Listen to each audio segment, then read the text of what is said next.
ਅਗਲੀ ਗੱਲ ਕਰੀਏ ਆਪਾਂ ਸਿੱਖ ਸ਼ਰਧਾਲੂਆਂ ਦੀ, ਜਿਨ੍ਹਾਂ ਦੀ ਮਨਜ਼ੂਰੀ ਦੇ ਉੱਤੇ ਸਵਾਲ ਖੜਾ ਹੋਇਆ ਪਿਆ ਜੀ। ਗੁਰਪੁਰਬ ਦੇ ਮੌਕੇ ਜਿਹੜੇ ਪਾਕਿਸਤਾਨ ਜਾਂਦੇ ਨੇ ਸਿੱਖ ਸ਼ਰਧਾਲੂ, ਉਹਨਾਂ ਨੂੰ ਮਨਜ਼ੂਰੀ ਮਿਲੂਗੀ ਜਾਂ ਫਿਰ ਨਹੀਂ? ਬਿਲਕੁਲ ਜੀ।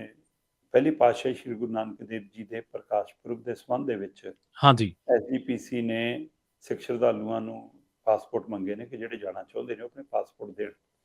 ਤੇ ਜੇ ਪਾਸਪੋਰਟ, ਆਧਾਰ ਕਾਰਡ, ਜੇ ਉਹ ਸਾਰੀ ਪ੍ਰਕਿਰਿਆ ਸ਼ੁਰੂ ਹੋ ਰਹੀ ਹੈ, ਤੇ ਇਹਦਾ ਮਤਲਬ ਕੀ ਐਸਜੀਪੀਸੀ ਨੇ ਕੇਂਦਰ ਸਰਕਾਰ ਨਾਲ ਰਾਬਤਾ ਕਰ ਲਿਆ ਕਿ ਉਹਨਾਂ ਤੋਂ ਹਾਮੀ ਲੈਣ ਤੋਂ ਬਾਅਦ ਇਹ ਪ੍ਰਕਿਰਿਆ ਸ਼ੁਰੂ ਹੋਈ ਹੈ, ਜੀ। ਜਾਂ ਇਹ ਦਸਤਾਵੇਜ਼ੀ ਤੌਰ ਤੇ ਪੂਰੇ ਕਰਨ ਤੇ ਬਾਅਦ ਚੋਂ ਦਿਲਾਂ ਨੂੰ ਠੇਸ ਪਹੁੰਚੇ ਜਦੋਂ ਕੇਂਦਰ ਕਹਿ ਦੇਵੇ ਕਿ ਨਹੀਂ ਜਾ ਸਕਦੇ ਜੀ। ਵੀ ਅਜੇ ਤਾਂ ਇਹ ਨਹੀਂ ਪਤਾ ਕਿ ਕਿਹੜੇ ਭਗਤ ਖੜੇ ਹੋ ਕੇ ਰੌਲਾ ਪਾਉਣ ਲੱਗ ਜਾਣ, ਤਾਂ ਦੇਸ਼ ਧਰੋਹੀ ਨੇ ਜੀ। ਜਿਹੜੇ ਫਿਲਮ ਤੇ ਇੱਕ ਕਲਾਕਾਰ ਦੇ ਮੁੱਦੇ ਤੇ ਰੌਲਾ ਪਾਉਂਦੇ ਕੁਝ ਵੀ ਕਹਿ ਸਕਦੇ, ਸਹੀ ਗੱਲ ਹੈ, ਉਹਨਾਂ ਦੀ ਕੀ ਗਰੰਟੀ ਹੈ।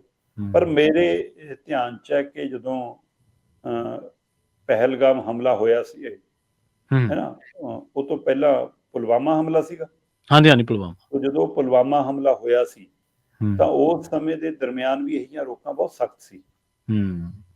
ਤੇ ਸ਼੍ਰੀ ਗੁਰੂ ਨਾਨਕ ਦੇਵ ਜੀ ਦਾ 550 ਸਾਲਾ ਸੀਗਾ ਉਹਨਾਂ ਦਿਨਾਂ ਚ। ਜੀ ਜੀ ਜੀ, ਬਿਲਕੁਲ। ਤੇ ਕੁਦਰਤ ਨੇ ਮਤਲਬ ਕ੍ਰਿਸ਼ਮਾ ਵਰਤਾਇਆ ਤੇ ਕਰਤਾਰਪੁਰ ਸਾਹਿਬ ਦਾ ਲਾਂਘਾ ਖੁੱਲਿਆ। ਤੇ ਇਸ ਲਈ ਜੇਕਰ ਉਹ ਸਦਭਾਵਨਾ ਵਾਲਾ ਮਾਹੌਲ ਬਣ ਸਕਦਾ ਹੈ, ਤੇ ਗੁਰੂ ਨਾਨਕ ਦੇਵ ਜੀ ਦਾ ਮਤਲਬ ਸਿਧਾਂਤ ਇਹੀ ਹੈ ਕਿ ਗੋਸ਼ਟੀਆਂ, ਵਿਚਾਰ, ਸੰਵਾਦ ਤੇ ਸੰਵਾਦ। ਸਹੀ ਤੇ ਇਸ ਲਈ ਫਿਰ ਜੇ ਇਸ ਗੁਰਪੁਰਬ ਦੇ ਹਵਾਲੇ ਨਾਲ ਸੰਵਾਦ ਖੁੱਲੇ ਜਾਵੇ ਤਾਂ ਹੋਰ ਕੀ ਚਾਹੀਦਾ ਜੀ।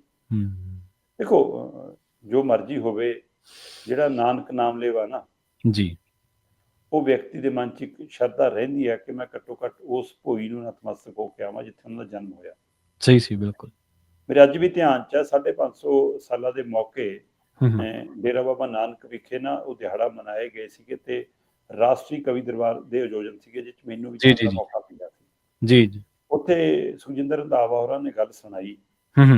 ਉਹ ਕਹਿੰਦੇ ਵੀ ਮੁੰਬਈ ਤੋਂ ਇੱਕ ਪਰਿਵਾਰ ਆਇਆ ਤੇ ਇੱਥੇ ਧਾਹਾਂ ਮਾਰ ਕੇ ਰੋਇਆ। ਠੀਕ ਹੈ। ਹਿੰਦੂ ਜੈਂਟਲਮੈਨ ਪਰਿਵਾਰ ਸੀ। ਉਹ ਪਰਿਵਾਰ ਨੇ ਅਪਲਾਈ ਕਰਤਾ ਕਰਤਾਰਪੁਰ ਸਾਹਿਬ ਲਾਂਘਾ ਖੁੱਲਣ ਤੋਂ ਬਾਅਦ ਕਿ ਅਸੀਂ ਜਾਣਾ। ਠੀਕ ਹੈ ਜੀ। ਉਹ ਕਹਿੰਦੇ ਜੀ ਉਹਨਾਂ ਨੂੰ ਪੁਲਿਸ ਵੈਰੀਫਿਕੇਸ਼ਨ ਵਗੈਰਾ ਹੁੰਦੀ ਸੀ, 1 2 3 4, ਕਹਿੰਦੇ 30 ਇੱਕ ਦਿਨ ਆ ਜਾ ਕਰਨ, 2 ਇੱਕ ਦਿਨ ਆ ਜਾਣ ਕਰਨ। ਕਹਿੰਦੇ ਜਦੋਂ ਉਹਨਾਂ ਦੀ ਤਸੱਲੀ ਨਹੀਂ ਹੋਈ, ਫਿਰ ਆਖਰ ਚ ਕਹਿੰਦੇ ਉਹਨੇ ਸਿੱਧਾ ਪੁੱਛ ਲੈਣ ਦੇ ਅਫਸਰ ਨੇ ਆ ਕੇ ਕਿ ਤੁਸੀਂ ਹਿੰਦੂ ਹੋ ਕੇ ਕਿਉਂ ਜਾਣਾ ਚਾਹੁੰਦੇ ਹੋ। ਉਹ ਅੱਛਾ, ਠੀਕ ਹੈ। ਮਤਲਬ ਉਹ ਪਰਿਵਾਰ ਕਹਿੰਦੇ ਕਿ ਅਸੀਂ ਤਾਂ ਗੁਰੂ ਨਾਨਕ ਦੇਵ ਜੀ ਦੇ ਉਪਾਸਕ ਹਾਂ, ਅਸੀਂ ਉਹਨੂੰ ਮੰਨਦੇ ਹਾਂ। ਮਤਲਬ ਇਸ ਤਰ੍ਹਾਂ ਇਹ ਪਾੜੇ ਪਾਉਣ ਵਾਲੇ ਮਨ ਚ ਜਿਹੜੇ ਸ਼ੰਕੇ ਖੜੇ ਨੇ, ਬਿਲਕੁਲ ਉਹ ਸਵਾਲ, ਠੀਕ ਹੈ ਨਾ। ਅੱਜ ਸਵਾਲ ਸਰਕਾਰ ਤੇ ਵੀ ਹੋਣਾ ਕਿ ਭਾਈ ਦੱਸੋ, ਹੁਣ ਉਹ ਦੂਬੇ ਨਾਂ ਦਾ ਬੰਦਾ ਫੜੋਗੇ, ਹੁਣ ISS ਦਾ ਕਹਿਣਾ ਤੇ ਕਿਹਦਾ ਕਹਿਣਾ ਉਹਨੂੰ। ਸਹੀ ਗੱਲ ਹੈ।